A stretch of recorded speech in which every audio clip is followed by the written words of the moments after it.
Yoo yaa akkam jirtu daawwattootaa fi hordoftoota gumii bokkoo keessummaa lamaan qabadhee dhiyaadhee jira. Keessummaan kiyyas Dr. Uddeessaa Karroo fi obbo Abrahaam Kulleeti. Obbo Abrahaam Kulleetii fi Dr. Uddeessaan Karroo Oromiyaa keessatti waan yeroo ammaa kanatti abaa'oo sakatta'u jechuudhaan deemaa jiruu fi akkasumas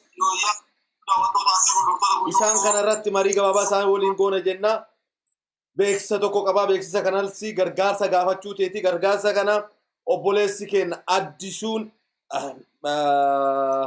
obboleessa keenya maqaa isaa isinitti himuudhaaf xiqqoona eegaa. Obboleessa keenya addisuu duuba jedhamu dhukkuba dhibee kallattii lamaan hujii ala jala waan taateef gargaarsa gaafataa jira. Gargaarsa kana Oromoon marti akka itti hirmaatu gaafan. Gargaarsa kana peejii taarikuu tokkicha Tsaggayee jedhurra dhaxxanii feesbuukii isaa irratti gargaaruu dandeessani. Namni Oromoo teetanii Oromummaa callaan akka mucaa kana gargaartan isin gaafanna. Namni kuni ogeessa seeraa nama ta'e tokko Finfinnee keessa osoo hojjetu dhibee kanaan qabamee amma siree gubbaa akka jiru hubattanii Oromummaa fi iyyannaa Oromummaa dabarfataa jira. Namni Oromoo teetanii marti hadaraa Oromummaa bayaa isiniin jenna. Waan qabdanuun gargaara. Gumii bokkoo sheer godhaati. Gargaarsa isaa kanaafis hadaraa keessan namni Oromoo teetan tokkollee biraa hafina waan qaddan tokkollee lamallee teeteen tuffatamu wama argataniin gargaaraa jenna. Hadaraa kana jenna. Sirba kanaan booda walitti dachaana ulfaadhaa wayyamaa. Entertainmentii Kookee.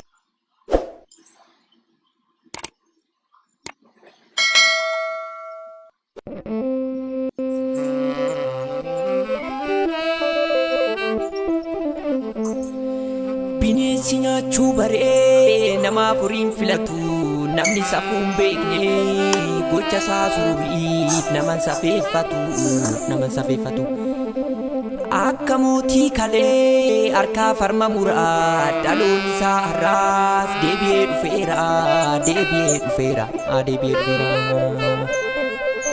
Gootota koo nyaattee maaf kaffalta beenyaa nuyi qarshiif miti lubbuu isaantu Oromiyaaf qabeenya.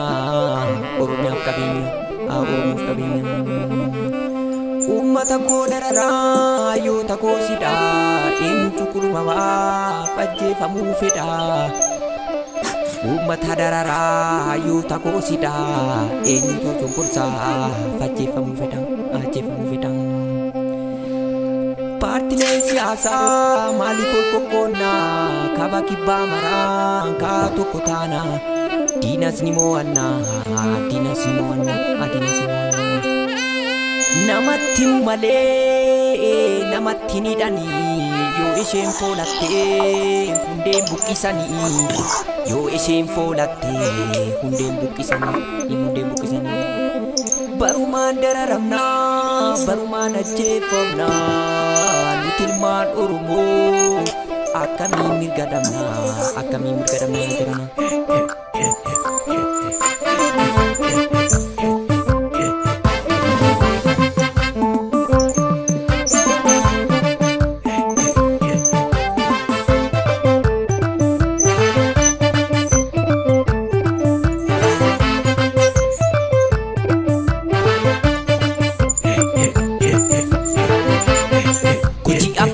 Kan kalee saba gidduutti har'a rakkoo dhalee bilisummaanii ofiin dhuftu nuti deema malee. Hojii abbaasaa kan kalee saba gidduutti har'a rakkoo dhalee walabummaanii ofiin dhufu nuti deema malee. Bilisummaanii ofiin dhufu nuti deema malee. Injifannoonii ofiin dhufu nuti deema malee. Walabummaanii ofiin dhufu nuti deema malee. Madummaanii ofiin dhufu nuti deema malee. Walabummaanii ofiin dhufu nuti deema malee.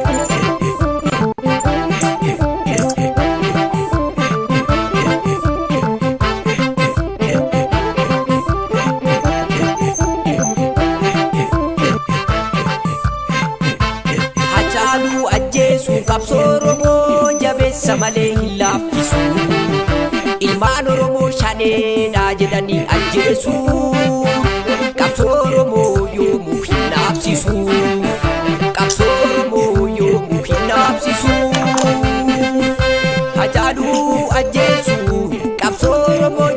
Ajjeessa malee laaffisu ilmaan Oromoo shaneedha jedhanii ajjeesu qabsoo Oromoo yoomuu hin dhaabsisu qabsoo Oromoo yoomuu hin dhaabsisu.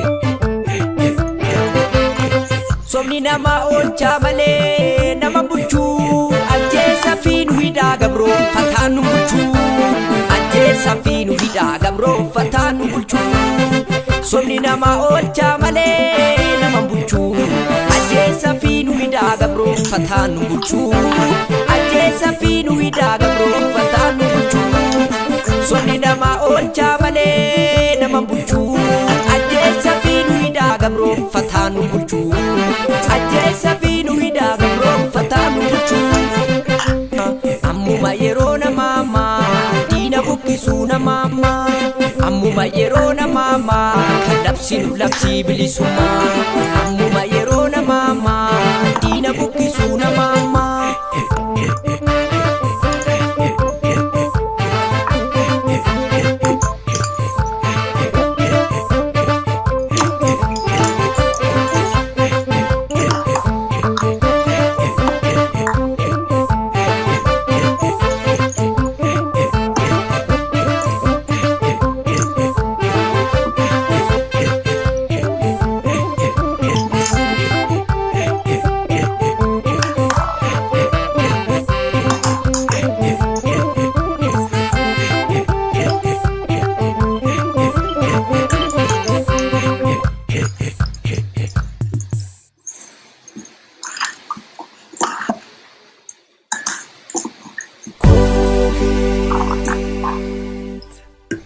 Entertainmentii Kookee.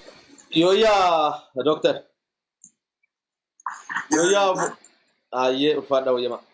Me yoya daawwattoota keenya nagaa fuudhaati obbo Abrahaamiif doktor Sululu Mangaafii deebii kennacheena. Yoya isin hundinuyyuu Aye ulfaadha. Me kan dhiyaa jirtanu sabni keenya kan argaa kuna kan laalu jirtan hundinuyyuu ulfaadhaa horaa bula. Ashe ulfaadha. Me garagaafiitti seen. Oromiyaa keessatti abaa'oo sakatta'u jechuudhaan waan yeroo ammaa kana deemaa jiru kana akkamitti ilaaltu? Me obbo Abrahaam irraa jalqaba keessummaatti waan ta'eef me obbo Abrahaam irraa jalqaba. Ulfaadhaa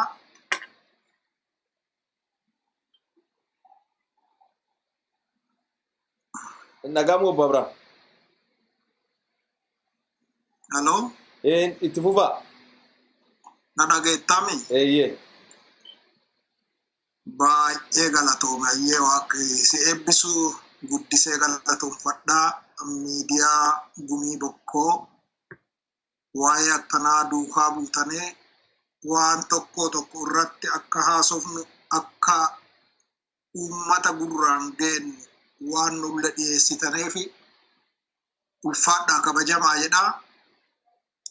Waa'ee gaaffii kanatti gaaffii keetitti yoo cewe wanni tokko wanni jiru mootummaa dhufee darbaa biyya Itoophiyaa yookaan biyya sunii keessatti mootummaan hadhaawaan akka kanaa hin jiru jechuullee dandeennaa ammoon ta'ee godhanee gocha kana godhanee dabraneerani warri dura dabrellee jechuu dandeenya. Akka lamaan laaluu dandeenya. Gaafa bara Eertiraa fi Itoophiyaan wal aatu bara sun keessatti ilmaan namaa guuranee ilmaan namaa walitti haranee fanjii afane irra oofane ilmaan namaa fixanee ardhaa warri akkasi godhe sun jiraachuu jiraadhan. Ardhammoon Oromiyaa keessatti wanti deemu jiru. saba tokko dhiiga tokko qaama tokko ka garaa haadha tokkootiif gudeeda abbaa tokkoo keessaa bahe wolti deebisanii diina godhane uummata ammoo ka ifirraa jiraatu uummata suni deema ati adamsa yookaan deema ati warra suni eenyu jedhanii isaan shiftaa shanee jedhanii shiftaa shanee adamsa lafa keessaan baasaa jedhane dudda isaanii duubaan makkalaakiyaan qawwee itti nyaachifate duukaa deema nama womaa harkaan hin qabne nama eboo fi ulee gurrate nama durri isaa waraanni jiru woboolle warra meeshaa eeggata ifirraa dhowwan kuulle uummata oofee uummanni kun dhaqee akka isaa wadhaqqatti dhumu kan godhu warra poolisii Oromiyaa jedhanuuf ispeeshaali maaliif Oromiyaa jedhanu kanaaf warra makalaakiyaa tarii ammallee kaabinii bulchitoota ollaa gandaa kanatti kana hojjeta. Kun ammoo uummata keennaaf miidhama guddaa fideera. Dhukkubbii gartee nama irraan hin galle kan nama irraa hin fayyine ta'eera. Baay'ee jajjabduu baay'ee wanta hamaa hadhaa'u adeemu jira. Amma fakkeenyaaf yoo laalte godina Gujii lixaa ka aanaa Bulee Horaa galaana Abbaayyaa lolatti jira. Akkasuma murtuu xillisaa maansa sadiin lolatti jira. Lola kana hundaayyuu warri wanta godhu uummata manaa yaasee dirqamaan yoo ati dhaquu didde yookaan si hidhu si hidhani si tumani si ajjeesuulle asuma jira. Ati shiftaa shaneeti siin jedhan itti oofane dudda duubaan qawwee itti qabaneeti duukaa deeman uummata duukaa deeman kuni fakkeenya gaafa kaan Tigireen uummata Oromoo ilmaa Oromoo eeltira guurtee Zaale Ambassaa guurtee bombii lafatti afan irra namoota ooftee hobbaaftee jechuudha. Kun fakkeenya sun arqaatana Abiyyi saba Oromoo irratti hojjetu jira. Abiyyi ka dalagu jiru kanaa jechuudha. Waan barate gaafas keessa waan tureef akkasi godhuu qabnaa jedhee ajaja waa inni itti kennuuf kanaaf kun deemu jira. Uummanni keenya dhumuu jira. Muki hin jiru. Mukallee ciranee balleessu jira. Obbo Abrahaam me waa'ee bosonaa itti dechaana woma kanarratti jeneraalii naa tuqiitii gara doktarii hangana jedha gabaaddutti ani ulfaat me doktor ilaali godina Gujii lixaa Bulee Horaa keessatti abaawos shanee sakattaa jechuudhaan ummata dirqamaan fi duroof ummanni eboo harkaa qaba yookiin gajaraa wayii billama wayii itti kennanii achiin duuba ummata irratti qawwee qabanii deemaa jedhanii isa kan akkamiin laalta jarri mootummaa ofiin jette qawwee ofii qabattee duuba aantee nama akka duwwaa jiru dura aansuun kun akkamiin laalta doktor Meet? Galata kunaashi. Wanni kun waan beekta sirna biyya san keessa ture tooftaa adda addaatti gargaaramaa sirni biyya san keessa turan hedduun kanaan dura yeroo sirni dargii achi ture akkuma kana ifiin dura ofiisaa doon ta'in qawweetti baasee warra biyyaa qawwee hidhachiisee nu waliin duulaa nu waliin lolaa jedhee lolchisiisaa ture gamaa gamanaa wal takaasee aarsisaa ture firri tokko obboleessi asii acha'aa obboleessi guddaa achi asa'aa abbaa asii acha'aa ilmi achi asa'aa haala akkasiirra ture dargiin yeroo mormii hantuu naannoo teenya santi isaan qunnamte amma immoo mootummaan warra kanaa wayyaaneen marsaa lammaffaan mootummaan bilchiginaa amma jedhamtu kulleen tooftaa biraan qaban isaan inni tokko hojjate kuulle wadhaanaa yaada isaanii guddaan sobarra waan hundaa'ee fi karaan biraa kan inni tokko hojjate irraa qabanii karaa biraa yaaluu hin jiru soba waan ta'eef sobi tooftaa adda addaa hin qabu sobi sobumaa yoo sobde immoo dirqisiittee nama fedhintaan qabne nama waan lolu hin beekne nama diina isii hin beekne yoo barbaade firaa fi fira diina jettee walitti bobbaasu yoo diinni jiraate qawwee hidhateeru isaanii dhaqanii warra qawwee hidhate a'uu malee ummata immoo nagaa siin dura oofuun shildii gochuuf yookaan achi dhukaasa achi asitti banamu kaan isaan qara du'anuu nuti marsaa lammaffaa yoo isaan jara xaraganiin duuba nuti hin dandamanna yaada jedhu wanni siin bira oofanuuf.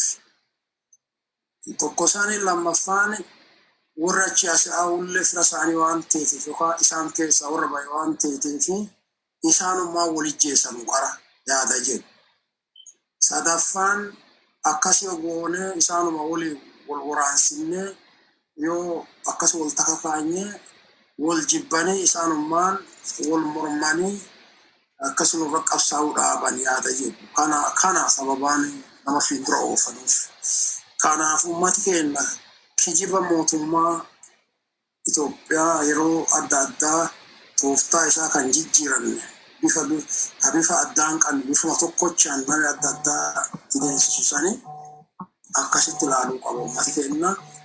Wanni deemaa sunis tooftaa kijibaa mootummaa isaanii ka kijibaa yaada isaanii ka kijibaa waa isaan deemsisuu barbaadan ka kijibaa kana hubatee uummati keenya mormuu waan danda'e dura dhaabuu beekumsaan qabu beekumsaan mormuu humna qabu humnaan mormuu jaarsa jaartiin dargaggoon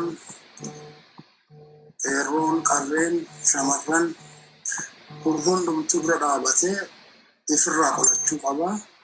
Kun tooftaa isaaniiti. Tooftaan kun waa hadha jalqabamee miti durillee hin jira.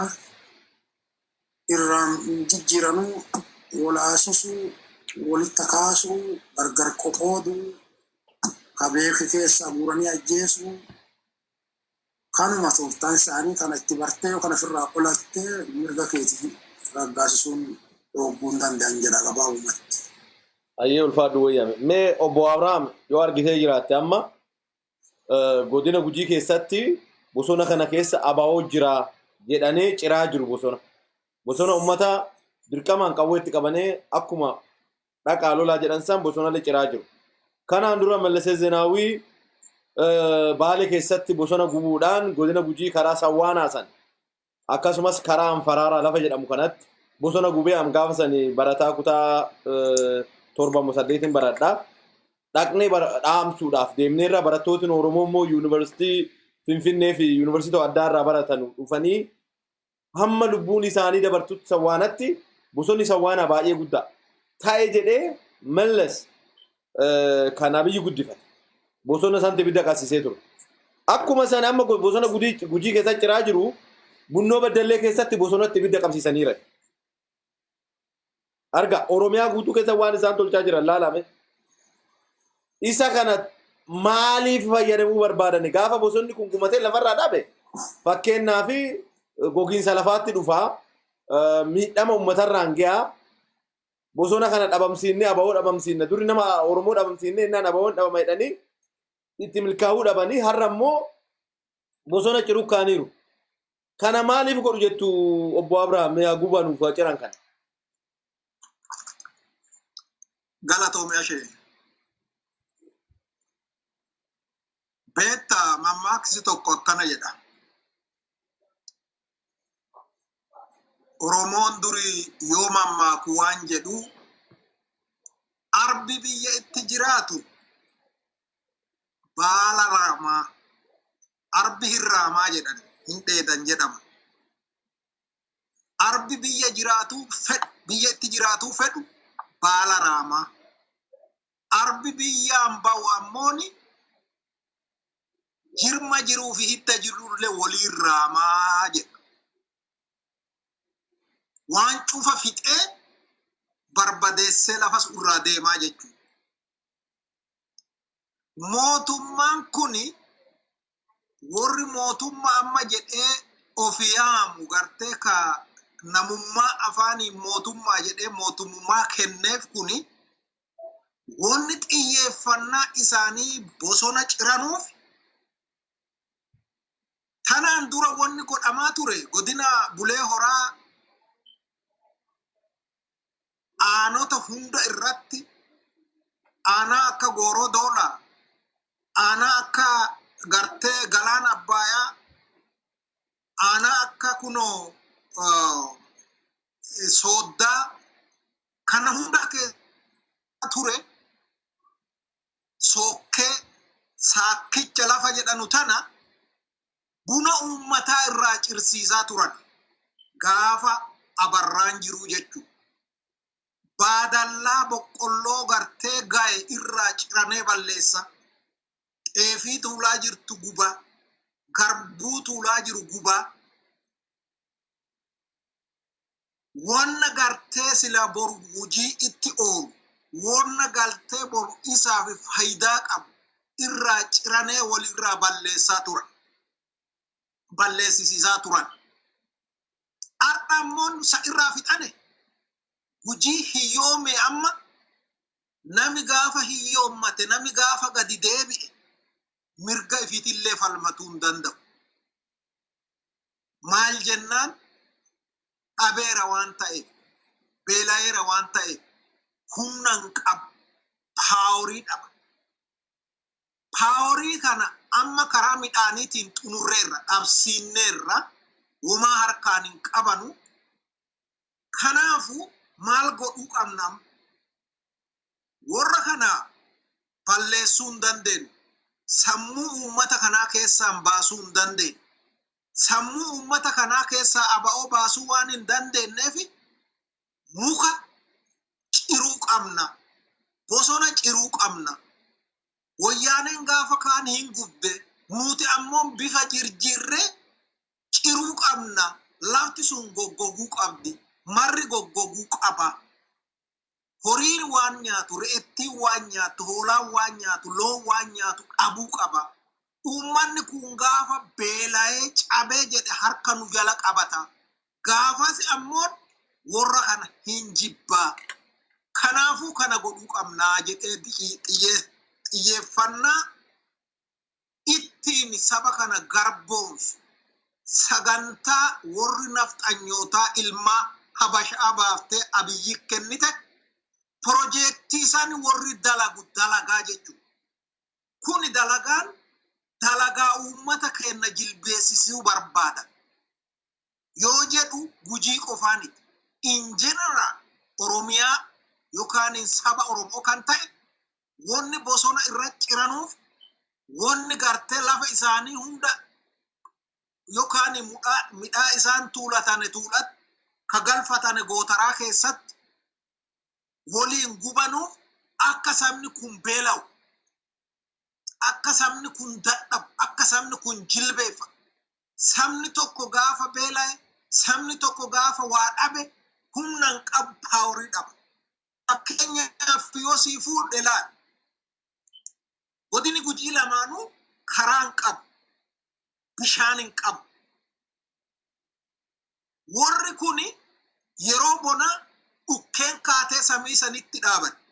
Yeroo gannaa dhoqqee fi qilleensa waacuun ba'ee Bulee Horaa magaalaa dhaquu fi guyyaa lama Bulee dhaqa. Lafa sa'a sadi deeman maaliif dhoqqee waan ta'eef namni socho'uu hin danda'u konkolaataan deemu hin jiru. Warra akkana jiruu kana akkana jiraatutti biltsiginnaa jedhaatii faarsa'a maan jedhani afaan Oromooti badhaadhinna jedhaa faarsa'a jedhan. Yoo xinnuma gartee awwaaldigeessille lafa qotee diimesseeru argane kaabinii itti wal yaamtee lafa diimatte irra footoo wal kaaftee misoomaa jettee kana maxxansite. Kuni ammoo waan siyaasaa fi godhatan. Waan siyaasaa ifiitti akka ittiin garaa ittiin guutatan godhatan malee waan saba kanaa yaadamee miti. Yoo fakkeenyaa bosona cirane aba'oo balleessuu hin danda'a. Aba'ooni sirnya. Sirnyi sammuu namaa keessa jiraata, qalbii namaa keessa jiraata.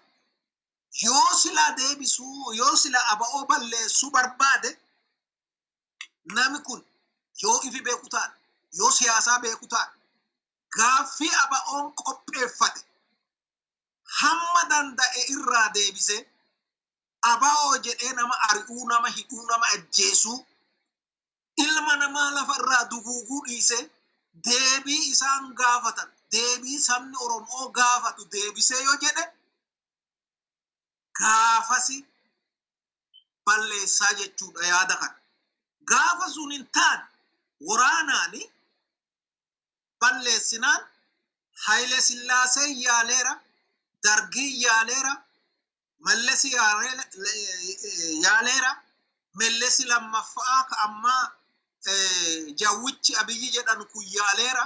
Kun beetta hafuurri isaa beetta hafuura warra illuminetii jedhan amma ka warra sheexana gabbaruu kana beetta.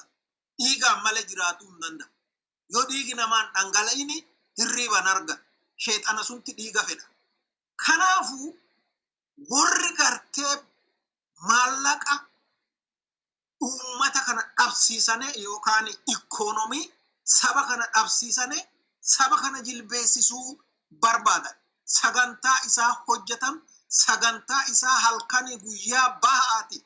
Lafa cira, muka cira, balleessa jedhanuuf akka lafti tun goggoddee baaddu fedha. Lafti tun gaafa goggodde horii waan dheedu dhaba. Uummanni ka horii hin bulu horiin sun gaafa inni waan nyaatu dhabe huqqataa hin dhuma harkaan. Kaasilaattuu midhaan durii qotatee bulu namni midhaan qotatuu hin dandeenye lafti nagaa miti. Lafti gartee akkasitti uummanni kuni wanni inni godhuu jiru kaabinii wanni isii hojjetuu jirtu waa Oromoo ajjeesa. Kun ammoo kan godhamuuf akkuma siin jedhe siyaasaa itti fayyadamuu barbaada. Siyaasaan saba kana cabsuu waan hin dandeenye karaa kana ikoonomiin saba kana cabsine gaafa isaa hiyyoommatanii harka nu jala qabatane gaafasi warra kana isaanuu ifumaan jibbanii ka jedhuufi lammaffaan kanaa jechuun yaadisii kaasu. Ayyee tole Dr. Obbo Abrahaam. Mee Dr. aadaa Oromoo keessatti kadhaan baay'ee qaaniidha. Oromoo teetee hin kadhatu. Amma garamii geessaa jiranii qabeenya namaan gubu, manan gubu, warri mana guban kun maqaa Oromoo himatu. Nami Oromoo ta'ee mana Oromoo gubu. Nami Oromoo ta'ee Oromoo ajjeesu jalqabumaayyuu Oromoo miti. Adda bilisummaa Oromoo shanee jedhanii maqaa itti moggaasnee ajjeesseedhaa deeman. Uummanni kun kadhaa isaa qaaniidha. Amma bosona jalaa gubaa jiru. Yoo bokkeen roobne beela dhufaa jira. Uummanni kun gara fuulduraatti maal ta'a Dooktar? Uummata kana baraaruudhaaf uummanni kun maal of godhuu qaba? Of baraaruudhaaf saniin ala gara kadhaatti dirqamaan kadhaa seenaa jira uummanni keenya kun. Akkam osoo ta'e wayya jetta Dooktar Meesirratti. Galatoome ashee ummati ka godhuu qabu ifaadha. Wanni isaan deemsisanus ummata keenya yoo kadre bilisiginnaa ka qabe waan achi dhaggattuuf waan qarshii kanfalamtuuf jettee afaan biraa odeessitu malee ummati lafarra jiru maal akka deemaa jiru hubatee jira. Ummata ajjeesuu ijoollee jala ajjeesanii halkaniin mana hidhaatti guuranii jeesanii gatuun nama dubbate mana hidhaatti guuruun haa ijjeesuun maa akka ta'e namni hin beekne hin jiru. Biyya san keessatti haalli nagaa hin jiru. Mirgi namaa eegamu, nama dubbate ijjeefamaa, namni mirga sii gaafate ijjeefamaa. Kana maan godhuu qaba waan jedhuufi bosona walli irra gubanuuf akkuma turussite sababa adda addaatiin bosona gubatee dhumeen duuba maal akka dhufu ifaa.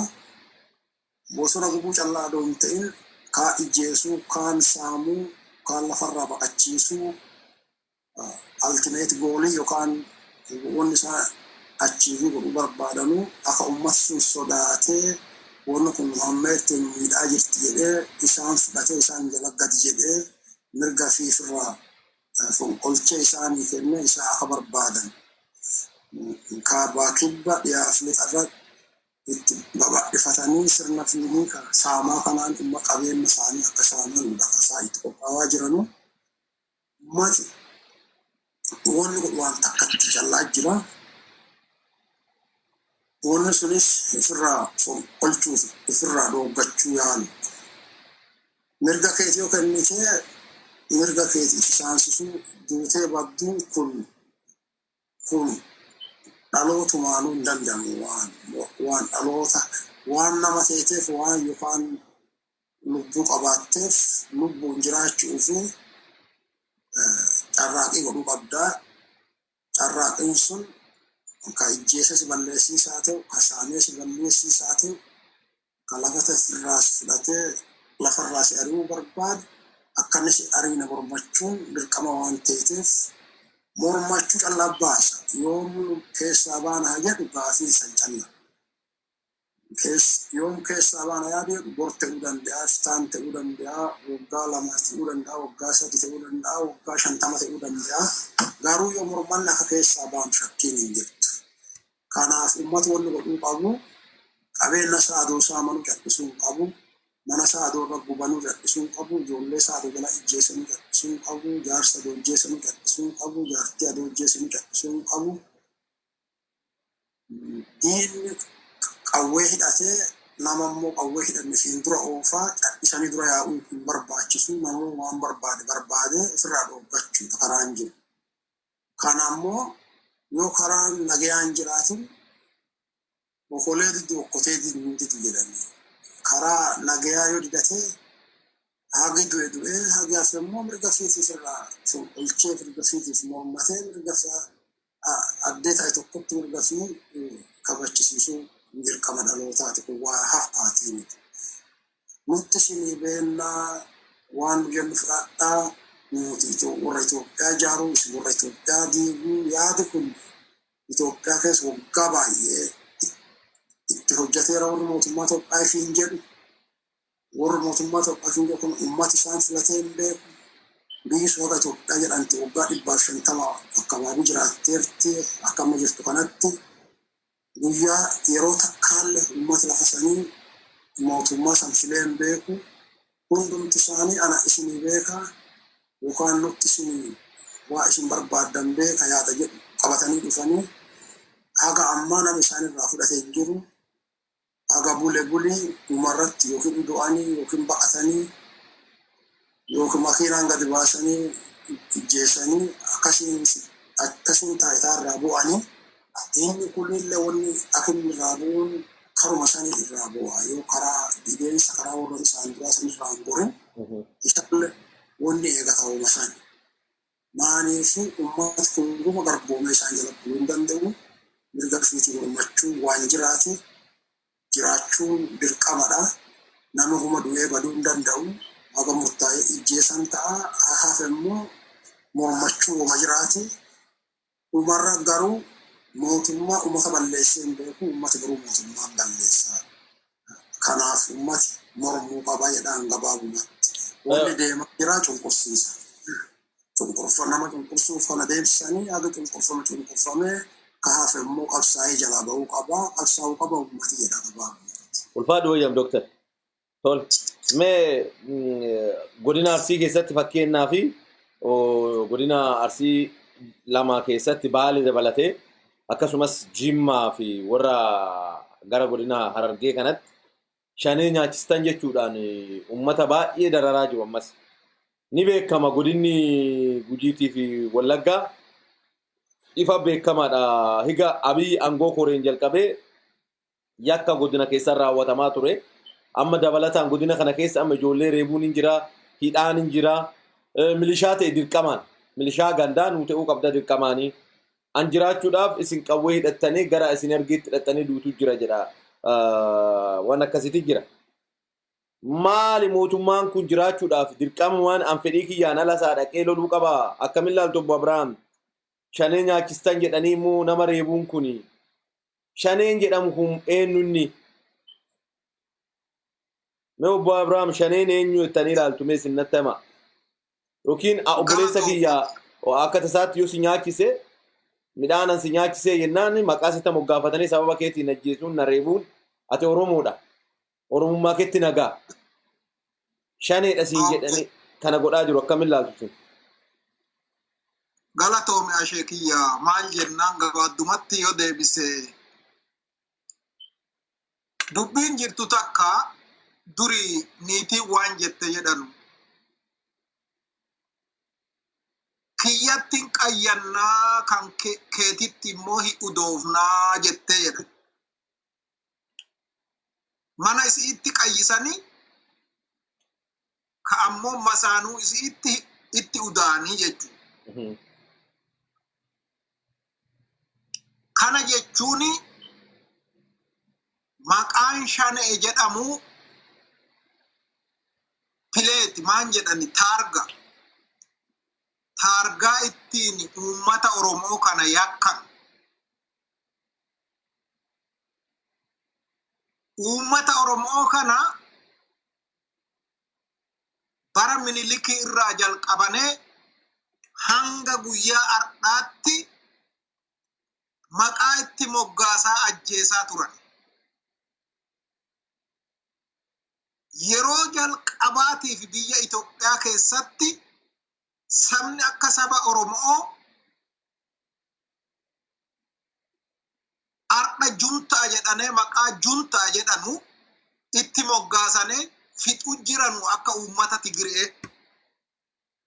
Sila yoo yakkeelle jiraate yakka suni seeraan gaafatamuu qaba malee ilma namaa waan ta'eef inni cakkanee nama yookaan inni hammaatee nama ajjeesee fi harki namaatti darbee ajjeesuu qabu ture. Haa ta'u maqaan kun maqaa pileetiiti. Pileetii taargaa lakkoofsa Oromoo ittiin fixan, lakkoofsa dargaggoota ittiin fixan, lakkoofsa qubee jenereeshiniin dhumatuu qabaa jedheera ilmaa Abashaa kana kora gubbaa dubbattee buufattee kaa'e. Kana ammoo sagantaa sun keessa Abiyyi keessa jira. Yooyyuu qubee jenereeshiniin hin dhumini dandeennee biyya kana ifi jalatti uummata kana ifi jalatti hin deebifnu. Wolaa Oromoo ta'e, wolaa Walaayittaa ta'e, Sidaama ta'e, gartee warra yookaan Sumaalee ta'e, gosuma fedheeyyuu haa ta'u, Guraagee haa ta'e, Beenishaangulii haa ta'e, Kambaata, wanni kun hundinuuyyuu qubee jenereeshiniin warri gartee bara mootummaa Mellasiitti baratanii ifi baratanii har'a nu challenge godhuu jiran kun dhumuu qabaa. Yoo isaan dhumanii malee buluu hin dandeenyu. Akka kenna sun gara dudda duubaan deebinee warra durii dhume Teediroos fa'aa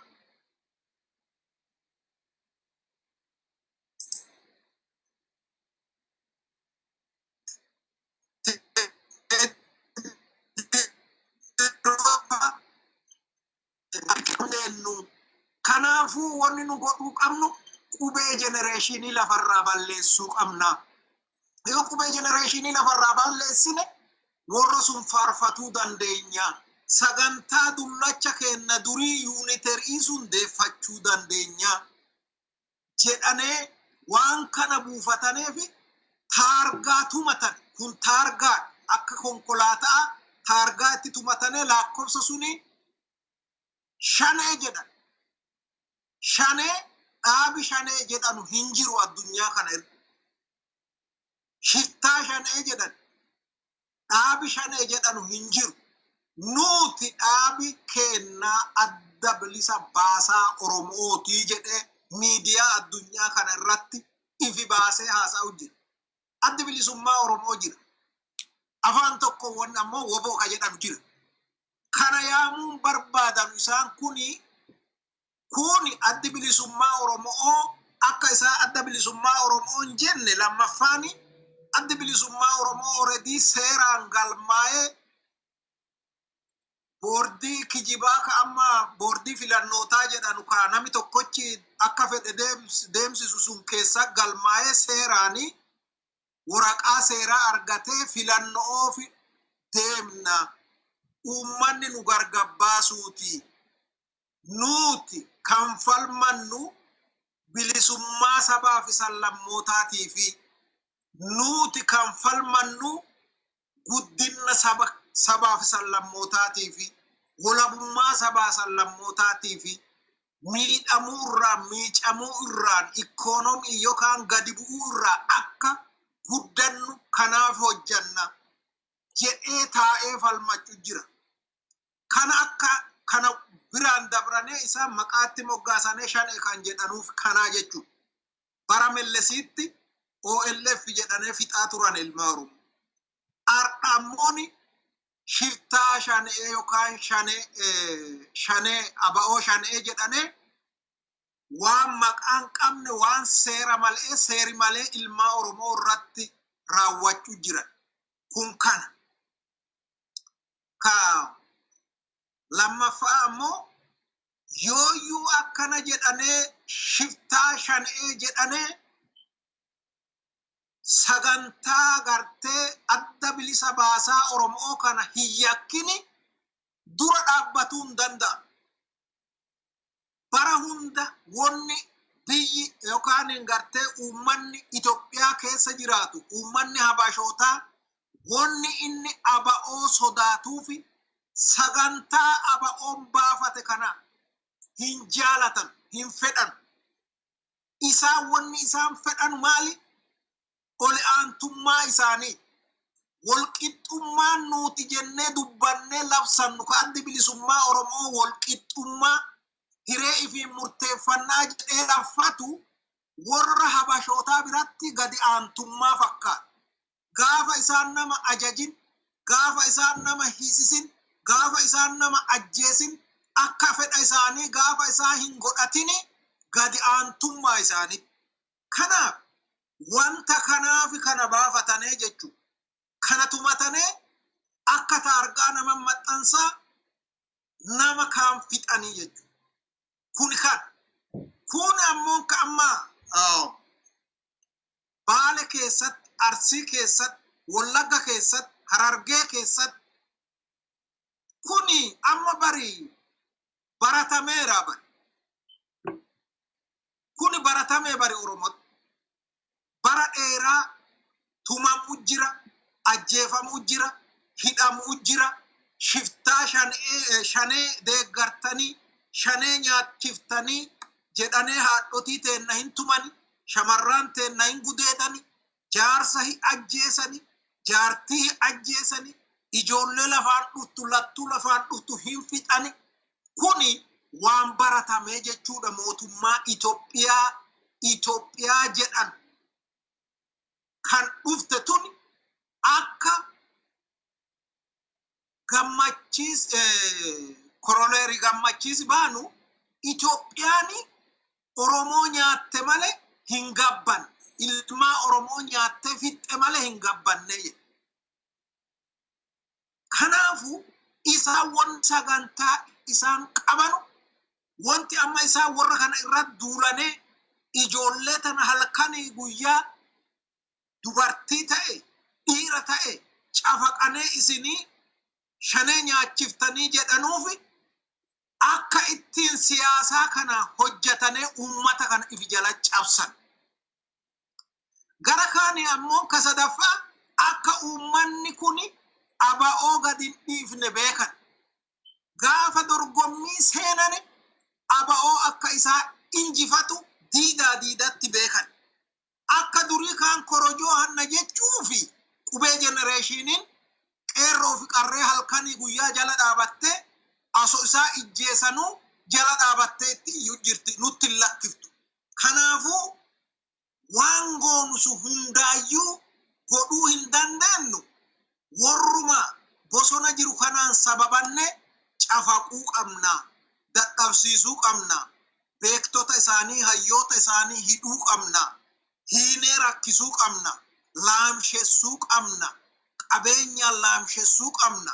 Sammuu qalbii sammuu isaanii laamshessuu qabna jedhee sagantaa yookaan piroojeektii warri habashootaa baafatee jechuudha. Kun ammoo kaadha nurra xumuru jiru isa ani Oromoo jedhu. Isa ani abbaan kiyya Oromoo haati kiyya Oromoo jedhu. Especially waraana jedhane maan jedhanii liyyuu Oromiyaa poolisii jedhane leenjisane qawwee harka keeyane haadha isaa ajjeese, obboleettii isaa ajjeese, soddaa isaa ajjeese, durrii isaa ajjeese, aanaa isaa ajjeese. Kun ammoon warra abaarsaa ka abaarame ilmi abaarame gartee Abiyyi ka jedhan ilmi abaarsaa ka keessa ka arrabi isaa gartee dhadhaa ka keessi isaa cuuphee ka waa abaarsa male onnee isaa kan maddi abaarsa saba keenna fiduu jira gara tokkotti. Abaarsa saba keenna. Kana ammoo warri irraa waraabee fidee ollaa keessatti ganda keessa dhangalaasu kaabinoota gartee gara aafidul. Kaabinoota garaa qofaaf yaad ka mul'ata tokkollee hin qabu. Ka duruu mul'anni isaanii yookaan nama hatu, yookaan nama saamu, yookaan nama ajjeessu, halkani ajjeesisiisu, halkani guyyaa doosee qabatanii nama hiisisuuf deemu, gandarra deemanii ebelu yoo namni tokko ka'ee beekta waa akkanaati karaan qabnu, hospitaalaan qabnu, ifaan qabnu yoo jedhe ati yaadi kenkee yaada shaneeti jedhanii irra duulchisu, mana hidhaatti darbanii nama hiisisu, kana irratti warra duuluu jechuudha. Kaabiniin biltsiginnaa kana hojjeta. Kaabiniin wayyaanee illee duraan tanuma hojjetaa ture. Waa intalti waan agartee haati waan barattee jedhama ammas. Kanaafu wanti kanaan dura biyya Itoophiyaa keessatti baranneerra nuti doktora nuti maltiqiyyoo jedhee hujii irra dabalamee poostaan gartee godina erganu sagantaa kenkee keessaan ba'ee dhiifama osoo ani gartee ajajaa waraana adda bilisummaa Oromoo ta'e takka mataa isii keessa dhoobsise. Takka maan jenna warri achirraa waraabee warri habashoota irraan kijiba waraabee fidee nutti dhangalaasu isaan. Kanaafi hanganuma siin jedha wanni saba Oromoo fixu jiranuufi jilbeessisuuf Arsii akka jilbeessisaa akka gartee jilbeessisuu hin dandeenye beekan. Harargee akka jilbeessisuu hin dandeenye beekan. Wallaggaa akka jilbeessisuu hin dandeenye, Boorana Gujii akka jilbeessisuu hin dandeenye hin beekan. Warra ta'e ammoo warra garaa fi jira. Warra mul'atan qabu. Warra akkanaa qabatane kana ilmaan Oromoo lafarraa haxuuxu jechuudha. Waaqayyo ammoo guyyaa tokko saba kanaafi hinuma ka'a.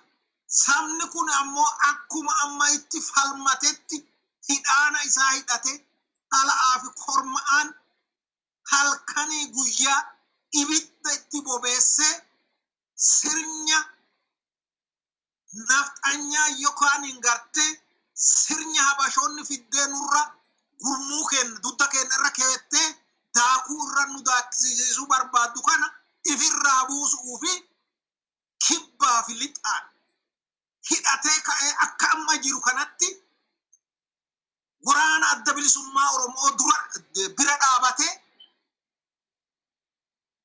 ifirraa buusuu qaba. Kuni gonkumaa sirni Minilikii nuuf hin ta'u. Sirna Minilikii nurra deebisuuf waa hojjetanuufi kana beekee sabni Oromoo cichee halkanii guyyaa itti falmatu jira. Akkuma amma falmate kana itti fufuu qaba. Warri sibiraa dabre yoo ta'e dhiifama. Tuufi. Adoo daqiiqaa muraasa keessatti xumurtee gaariidha. Yaa xumuruu jira. Warri yookaan nuti amma fakkeenyaaf warri bira hin jirre, warri yaadaan deeggaru, warri gartee qaamaan bira hin jirre waa irra hojjetuu qabnu. Isin warri miidiyaan irra hojjetuu qabdan gargaarsi ta'uu qaba. akkamitti akka gargaaramu boca baasuu karaa adda addaatiin wanti godhuu qabdan warri wali ajajatu isaanuu wali ajajata. Kana wali abboommatu isaanuu wali abboomma. Waa'ee abboommi, waa'ee aangoo nuti keessan ga'a. Waan tokko sabni kenna konfidensii ifitti ka uumuu qabu kan saba kennaaf dhaamu nuti hoogganaa hin qabu. Oromoo hoogganaa hin qabduu jedha warri Habashoota. Hooggana warri hin qabne isaan warri sammuu sham. Oromoo hooggana qaba. Ardhuma tanallee hooggana qaba. Kana ifi amansiisuu qaba. Hoogganni Oromoo yoo akka nabiyyi samiin bu'aa eeganu taate dogongorree. Warri akkasii yaadu dogongorree. Oromoo hooggana qaba. Ka isaan caalaa bilchaate, ka isaan caalaa qophaa'ee akka midhaan nyaatanuu akka gartee paastaatti kan nama huune kan liqimsuu danda'anu ka akkanaa horeera Oromoo. Baay'ee jira biyya alaa kana. Baay'ee jira Oromiyaa keessa. Baay'ee jira dargaggoota keessa. Kan siyaasaa addunyaa galteef warra gara dudda duubaa deemuu miti warra gara duraa deemu. Nuti hooggantoota qabna. Hooggantoota kenna akkuma amma tiffatu jirrutti guddaa fi xinnaa isaanii tiffachuu qabna jedha tanumaan sirraa gabaasa. Waan baay'ee jira sila wanni dubbadha. Ulfaadhu wayyamii hin xumurraa mee gaaffii Dooktar sabboonummaa Oromoo akka kanaan jilbiifachiisuun ni danda'ama? Amma akka bosona guban kanaan akka lafa ciran kanaan mootummaan Haile Sillaasee Minilikii kaasee Haile Sillaasee Dargii fi Oppidoo TPLF ta'anii Oromoo jilbiifachiisuu hin dandeenye gubaa ture maqaan isaa eenyu Mallas bosona Gujii gubaa ture bosona Baalee gubaa ture bosona Oromiyaa keessaa baay'ee gubaa ture.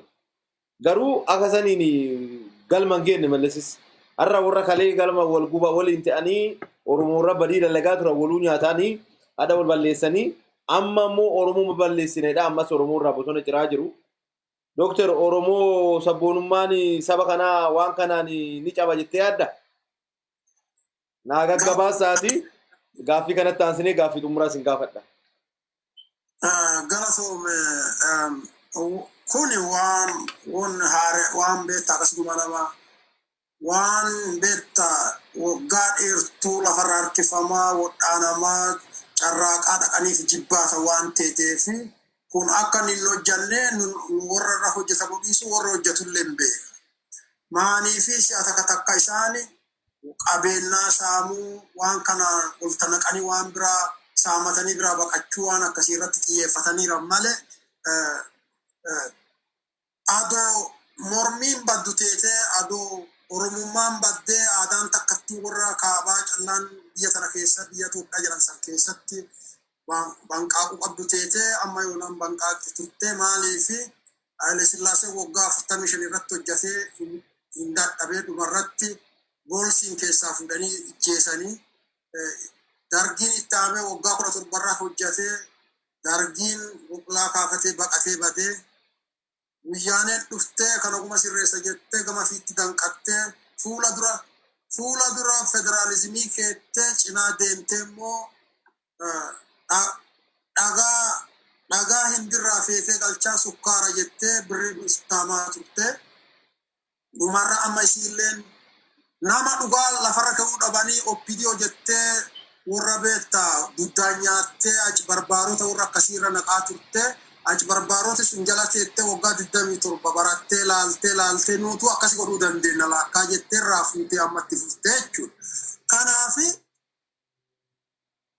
wanni balleessu adoo baddu teete adoo balleessan teete adoo Oromummaan baddu teete adoo mirgi namaa baddu teete Oromoo callaa adoo ta'in sabaaf sablammummaa Itoophiyaa keessaa baddee Itoophiyaan takkatti isaan jedhan ha baandiraa isii takkaa ha aadaa isii takkaa ha imineetti amantii isaa takka aso isaan beektaa hawaa turan sun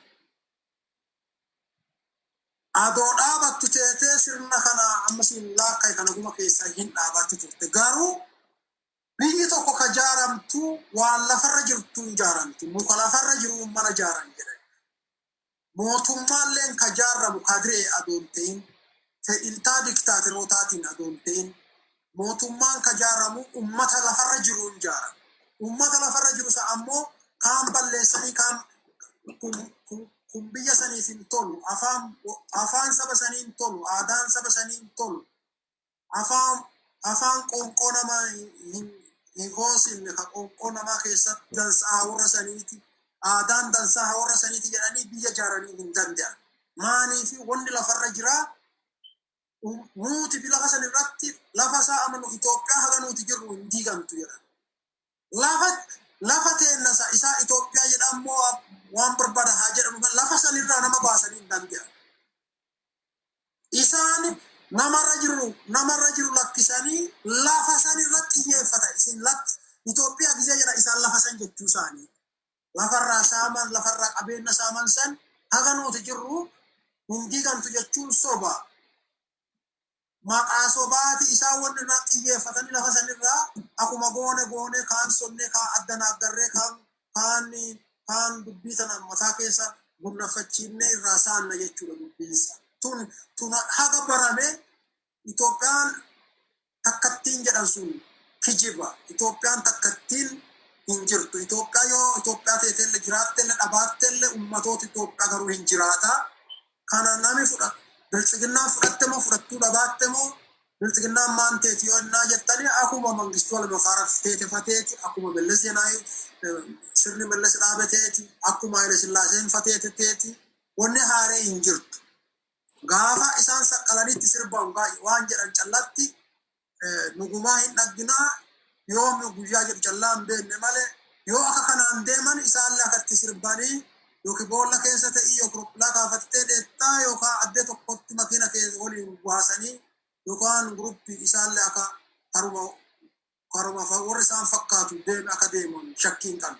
Ummatiin badaa isaa itti jettee fi ummata isaan dhiisini wanni ummata balleessaa hin jirtu. Yoo jaallattes yoo jibbites waa ummati barbaadu caqasuun dirqama. Itoophiyaa keessatti immoo Itoophiyaan is not one nation country. Itoophiyaan multi-ethnic, multi-nation country no mirga saboota sanii eeddee Itoophiyaa yoo akkasiin itti fuftu barbaadde akkasiin itti fuftu. Yoo Itoophiyaan itti jiraachuu baattes ummati sun hin jiraata, ummati kennas hin jiraata, sabaaf sablammoota Itoophiyaa keessa sun hundumtuu hin jiraata. Maaliif namni ummata balleessu, mootummaa ummata balleessuu dandeenyu hin jiru. Ufumaa bada. Ameerikaalee agartaniirtu. Anan filameera irraan bu'u jedhee dhumarra irraa bu'e ummatiin yoo na filate biyya diimokiraatiitti illee takka diktaatoroota keessa miliqanii dhufanii wadhaanu garuu dhumarratti ummati jedhetta. Kan Afrikaa garuu waggaa dheertuu diktaatoroota akkasii walirraa fuudhaa turte. Dhumarratti garuu waggaa 50 diimokiraasiin labsana dhufuufa dandeetti dhufuullee yoo dhadde garuu mootummaa akkasii kun tokko badaa tokkotti dhufa tokko badaatti dhufa malee wanni ummata balleessaa tasuma hin jirtu. Kanaaf ummati keenya guutumaa guututti mormachuu qaba. Dirqama dhalootaati waan siyaasa jedhanii bira nama ajjeesuun ijoollee nama jala ajjeesuun beera ajjeesuun jaarsa ajjeesuun mirga keeti ka dhalootaas irraa sarbu. Kanaaf ati haga dandeettu ifirraa mormachuun dirqama dhalootaa jedha gabaabumatti. Galatuma. Ulfaadhu wayyame.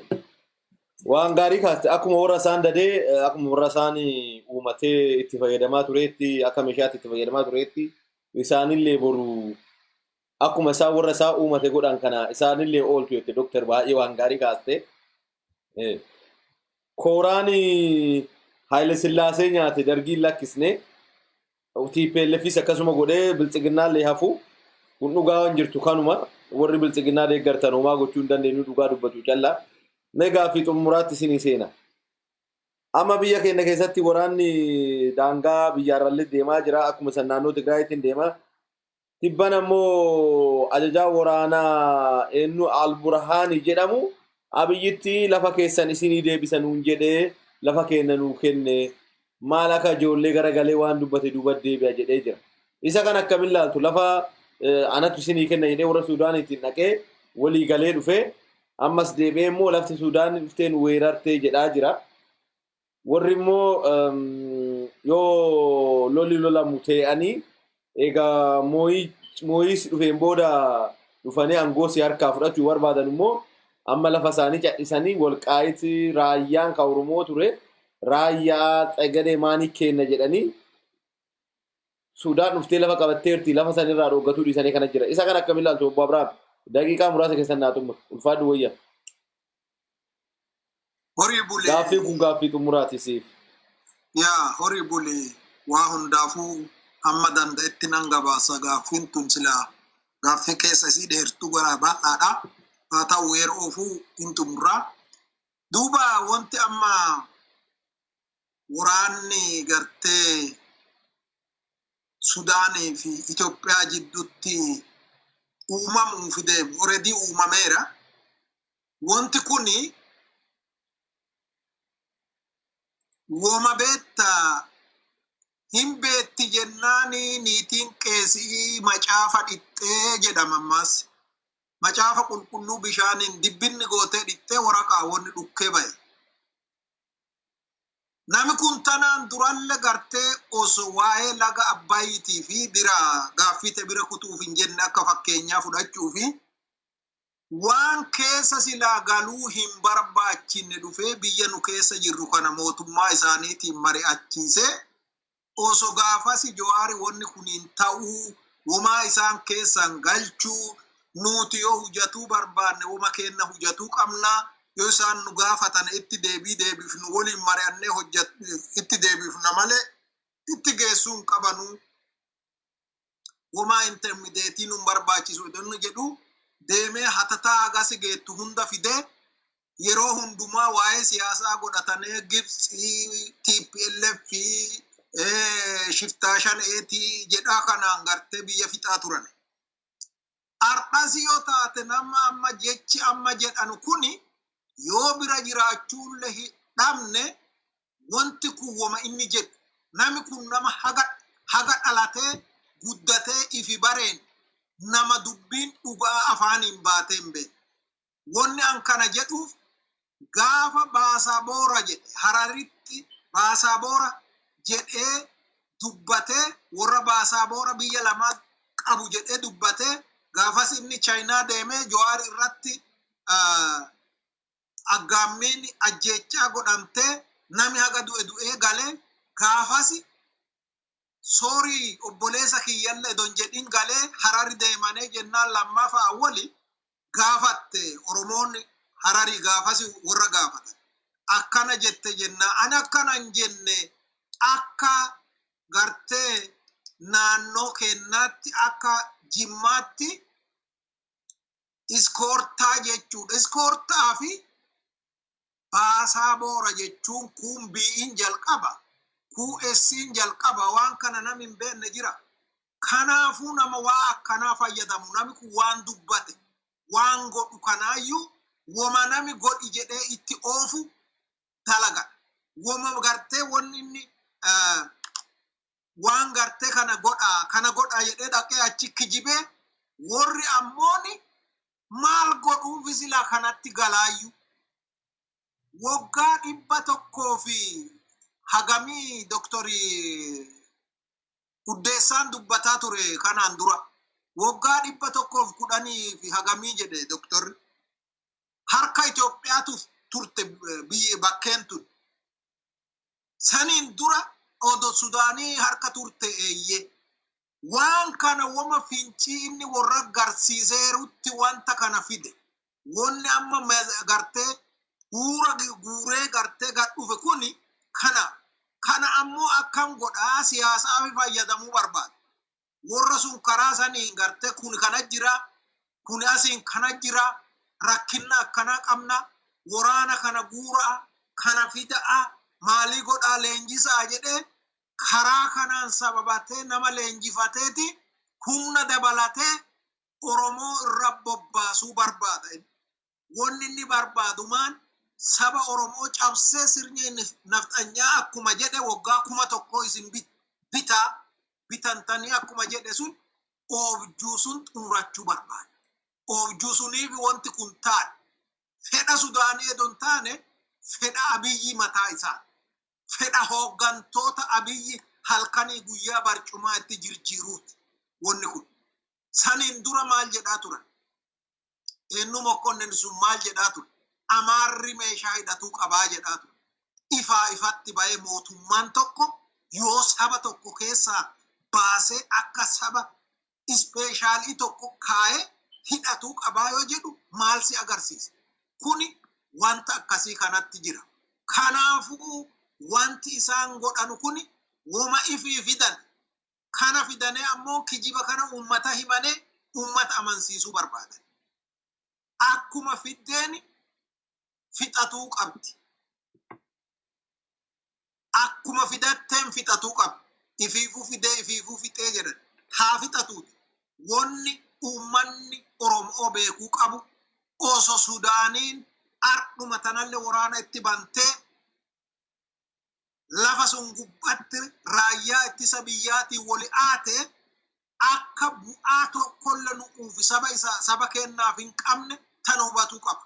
Gaafa kaallee dhaamaa turre ka Tigraayin dhaxxanee akka qoraanii achitti hin dhumatinaa, achitti akka qoraanii hin boba'inaa. Nami lammii ifii irratti hin duulu, saba ifii irratti hin duulu. Kun injifannoolle hin ta'u. Waa hin taane dalagamu jira jenne itti iyyaatu. Garuu namoota Oromoo jedhamu iddoo hunda ka Finfinnee jiru, ka Wallaggaa jiru, ka Harar jiru, ka Baale jiru, ka Arsii jiru, ka Gujii jiru, ka Jimma jiru, ka Boorana jiru hundaayyuu hiyyoomsanii gartee hagatti waan galchaneef ijoolleen waan nyaattu dhabdee waa ittiin gartee dalagattu dhabdee barattee mana kan ciiftu hujii barbaadaaf jettee dhattee qaceeram. Warra intervii tolchanurraa arguu jirra amma warra yaa'ee adda bilisummaa Oromootti galee ifirraa yaa'eeti yookaan hin qabamee intervii kan irratti arguu jirra. Waan nyaannu hin qabne, waan jiraannu hin qabne, hujii barbaadatuufi kanaaf isee garaan lubbu dukkantiin qalachiiftuu garaan beelaa irra fisuu ka jedhanu faa. Waan kana saba keenna qabee. Kanaaf saba keenna irratti duuluuf kana godhani malee wanta fide innummaa haa fixatu. Sabni keenna kana beekuu qaba. Yoo ammoo akkuma saba keenna ado karaa hin qabaatin, ado bishaan hin qabaatin, ado ifaa hin qabaatin, ado mana hospitaalaa dansaa hin qabaatin, badhaadhinna jedha waraqaa duwwaa hafarsitanu taate dhimma keessanii jedhan saba Oromooti. Tanumati. Ulfaadhu wayyamime ulfaadhu Dooktar siifi gaaffii xumuraa si gaafadha. Waan dubbate akka fincaan gaalaa duubatti deebisuun tuni akkami namni kuni ofumaan dhaqee amma waa'ee hidha mormor kanallee naa laaltee jettee isumatti gara Ameerikaa dhufuun malle gara Ameerikaa jalqabumaa gara Ameerikaa dhaquuni beekamaadha. Ameerikaan hidha mormorii kanatti Ijipti bira dhaabatti malee Itoophiyaa bira dhaabattu. Trump ta'e Baayiden ta'e maaniifi Egypt wanta Israa'el warra Arabaa Israa'el irraa tisiisaaf waadaa galteefi isaan yeroo kamiyyuu Egypt bira Israa'el jedhi Ameerikaa jedhi Egypt bira dhaabatu. Maaniifi dantaa Israa'eliitiif yoo dhaggitee jira. Maaniif gara Ameerikaa dhufeen booda akka namni biraa Ameerikaa Egypt faana ta'ee fakkeessaa odeessaa ture. Ammas immoo lafa Suudaanii fi walii galee deebi'ee immoo waadaa galee san warraa galeef akka inni keessa hin jirree godhee ibsaa jira miidiyaan isaa. Isa kanarraa wajedhiitiin utuu murulfaadhu wayyam Dooktar. Galatooma kuni mootummaan namicha kanaa yoo itti dhiyaatanii ilaaltanii jiraatanii harka caaltu warratti hundeeffameera. Soboo akka malee jaallataa, fakkeessuu akka malee jaallataa, addee ciisi saangeen futtanaan ga'u akka malee beekamaa.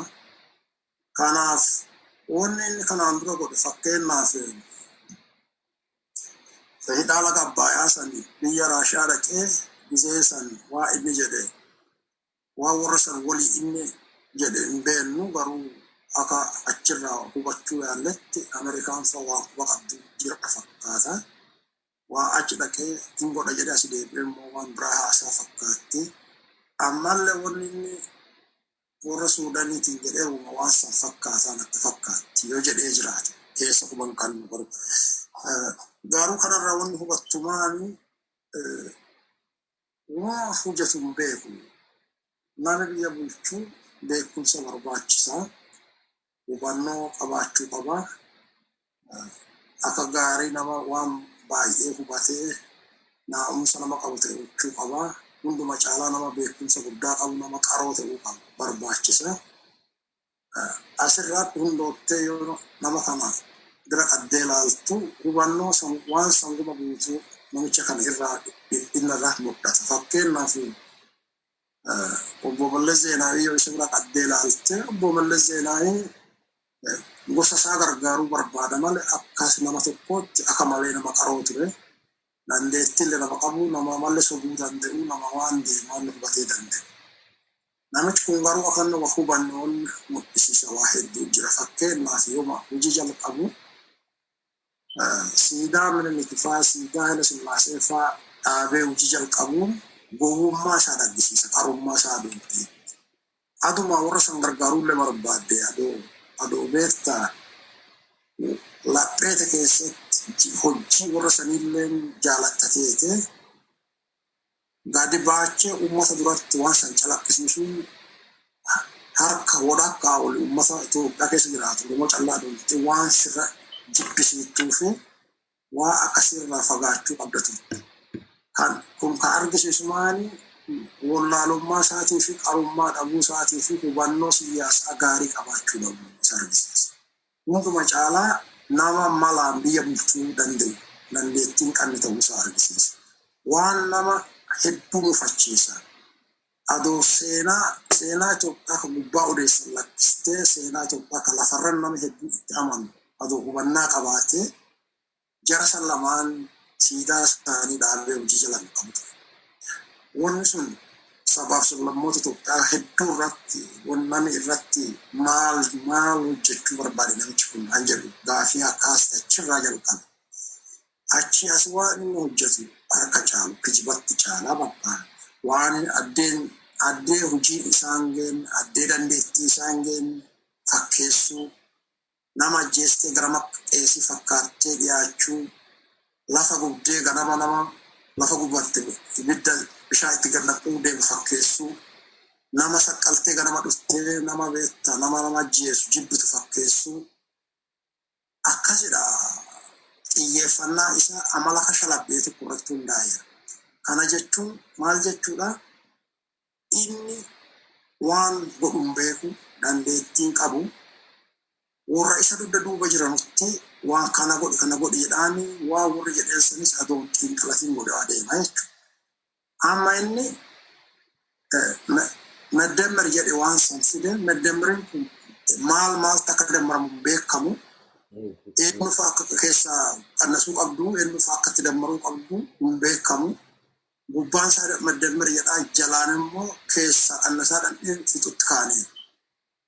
Yoo amma Meddemmeriif waan inni hojjetu laalte meqqannes adoo matsaafii isaa meqqannes jedhatee sirriitu.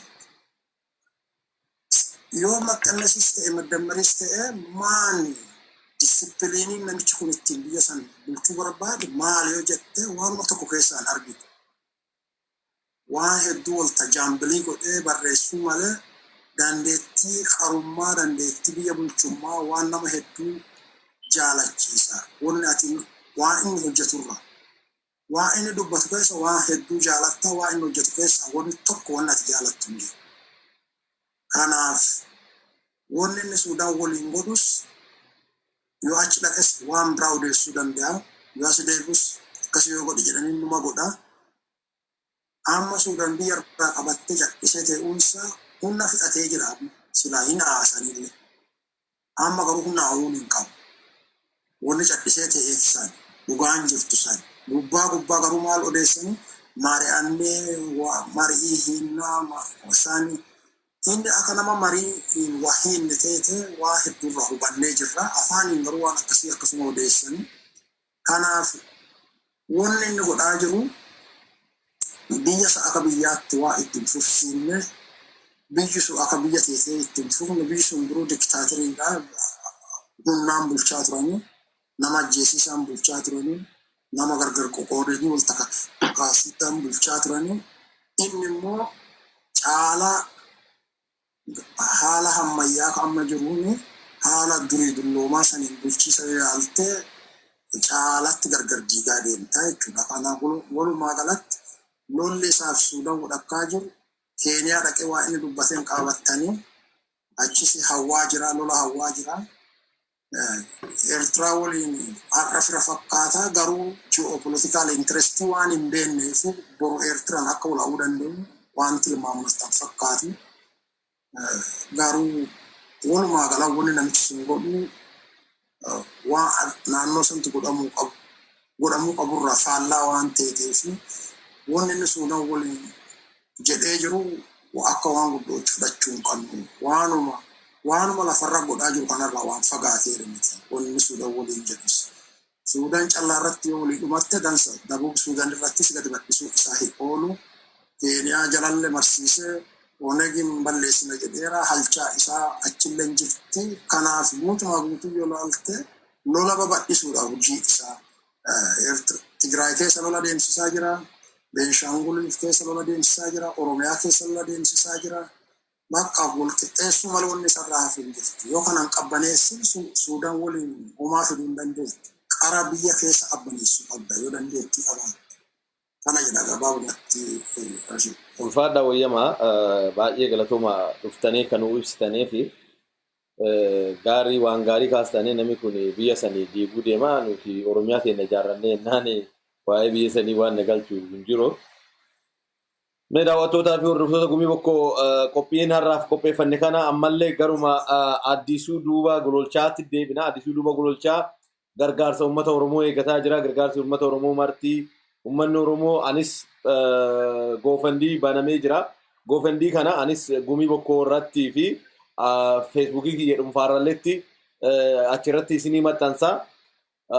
Waan qabdanuun yaa Oromoo birmadhaa fi addisuun kallattii lamaan hojiin ala ta'eera jedhanii itti himanii amma siree gubbaa ciisee jira. Akka Oromootti Oromoon marti isoo birmattanii fi waan gaarii jedhee abdadha. Adaraa keessan Oromoon marti waan qabdanuun guddaatti diqqaatte itti nu birmadhaa jennaa. Ulfaadhaa wayyamaa qopheessaan qophii guyyaa har'aa ana shannaa fi golchaati. Ulfaadhaa wayyamaa jedha. Nagatti oolaa isinillee daawwattootii fi guyyaa galgala gaarii.